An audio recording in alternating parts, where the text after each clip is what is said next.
এদিকে কি করছিস? পটল তুলছিস?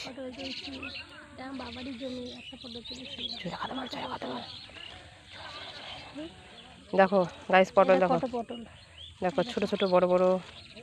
একটা পটল তুলি, দেখো কত এই তো এই দেখ এই দেখ এই দেখ এখানে দেখ। নে নে নে নে, এটা বড় বড় তোল তোল। এটা তুলি, এরকম একটা তুলছি, কত খুব ভালো লাগছে। অনেকদিন পরে তুলছি। ওই পটলটা তোল, ওইটা তো বড়টা তোল, অনেকদিন পরে মাথায় এসেছি। বড়টা তোল। হুম হুম, বড় হবে তো। এই দেখ এই দেখ তলে একটা। ওই দেখ ওই দেখ ওই দেখ ওই দেখ। একটা তুলছি, আমি তো খুঁজে পাচ্ছি না পটল। ওই যে উপরে একটা। আর তুলবো না, এটা তুললে তোল। আর তুলবো না, এই কটাই ঠিক আছে। এগুলো কী করবেন, বাইরে করে দেবো। ওই দেখো কুঁদরি নিয়ে যাচ্ছে, পটল নিয়ে যাচ্ছে, আবার পাট শাক নিয়ে যাচ্ছে। সবজি কিনবে না আমার জামাইবাবুর পয়সা সাশ্রয় করছে আমার দিদি। দেখো পটল, আর ওই পাশটা কুঁদরি, এই পাশে পাট গাছ।